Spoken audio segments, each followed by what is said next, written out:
Pemirsa Edukasi Nusantara Pos, di mana Anda berada, salam bahagia. Kecamatan Jati Agung, desanya nantinya sudah terbentuk di akhir Mei. Pemerintah Kabupaten Lampung Selatan melalui Dinas Koperasi, Sosialisasi, Koperasi Desa Merah Putih segera diwujudkan. Pemirsa, Edukasi Nusantara Pos, di mana Anda berada, salam bahagia, menindaklanjuti sosialisasi persiapan pembentukan Koperasi Desa Merah Putih di Kecamatan Jati Agung. Ada 21 desa yang berada di Kecamatan Jati Agung Kabupaten Lampung Selatan, menyatakan komitmen bersama pembentukan Koperasi Desa Merah Putih di setiap desanya, masing-masing sekecamatan Jati Agung, Kabupaten Lampung Selatan, tahun 2025, agar terwujud di desa-desa sejati Agung. Pemerintah Kabupaten Lampung Selatan, melalui Dinas Koperasi, menggelar kegiatan sosialisasi persiapan pembentukan Koperasi Desa Merah Putih di 21 desa sekecamatan Jati Agung, Kabupaten Lampung Selatan, hari Jumat, tanggal 9 Mei tahun 2025, di Gedung Aula Kantor Kecamatan Jati Agung Kabupaten Lampung Selatan, yang dihadiri camat, yang diwakilkan Sekretaris Camat dan Kasih Ekobang, pendamping kecamatan, pendamping desa, BPD Sekecamatan Jati Agung, para kepala desa, Sejati Agung, Sekretaris Desa, Sejati Agung. Dalam sosialisasi ini, menargetkan untuk terwujudnya Koperasi Desa Merah Putih di akhir Mei tahun 2025, sudah terbentuk. Harapan Dinas Koperasi yang diwakilkan Kepala Bidang Perkoperasian Zaidan.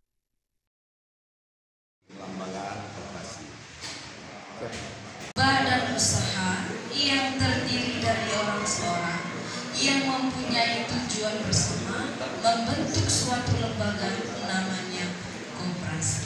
Itulah. Tapi kalau Undang-Undang Cipta Kerja minimal 9 orang. Hanya untuk mempermudah masyarakat dalam pembentukan koperasi. Inilah dasar kenapa disebutkan minimal 9 orang tadi. Ini dasar hukumnya Bapak Ibu ya. Jadi bukan mengarang 9 orang, minimal 9 orang, tapi ini adalah undang-undang yang menyatakan. Terus siapa saja nih yang akan menjadi anggota Koperasi Desa Merah Putih? Dia harus menjadi warga di situ. Kedua, desanya minimal jumlahnya lebih dari 500 jiwa. Apa syaratnya? KTP. Jadi yang wajib mendaftar koperasi itu semua yang anggotanya adalah mempunyai KTP. Jadi dia tidak sama dengan koperasi biasa. Itu bedanya. Terus di dalam yang pertama adalah namanya pengurus, yang kedua namanya pengawas, ketiga namanya pengelola.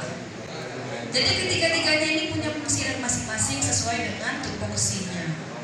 Untuk pengurus minimal pengurusnya 5. Terus siapa saja Bu yang boleh menjadi pengurus koperasi? Boleh semua asalkan dia bisa mendaftar dulu, baru menjadi anggota koperasi. Nah setelah dia menjadi anggota koperasi, dirapatkan melalui Pusdesus. Syaratnya satu yang tidak boleh, tidak berasal dari unsur pimpinan desa, terkecuali ex officio tadi yang disebut dengan kepala desa. Yang pertama modal sendiri, modal dari tubuh koperasi itu sendiri, namanya modal mandiri ya, namanya simpanan ya. Di koperasi modal namanya simpanan pokok, di mana simpanan pokok adalah simpanan pertama kali kita mendaftar menjadi anggota koperasi. Yang kedua namanya simpanan wajib. Kalau sudah wajib berarti sifatnya berkelanjutan. Yang ketiga namanya simpanan sukarela. Keempat namanya hibah. Siapa tahu juga penyertaan hampir mirip dengan hibah. Ya, Menkop nomor 9 tahun 2018 menyatakan modal minimal suatu badan usaha yang namanya koperasi minimal 5 juta rupiah. Simpanan. Itu karena ini syarat hukum namanya. Kalau syarat hukum itu mutlak. Tanpa adanya ini kita tidak memenuhi syarat untuk mendaftar menjadi badan usaha. Itu. Yang kedua namanya modal APBN. Yang ketiga ini terkait dengan modal APBD.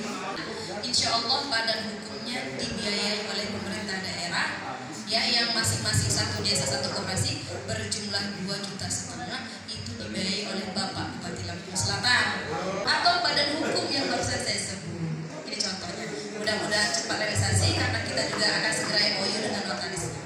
PPDS, ya, PPDS. Kalau PPDS seperti Pak Kades ya, urusan yang kelima namanya Himbara, Himpunan Bank Negara. Dari Lampung Selatan, Nelson melaporkan.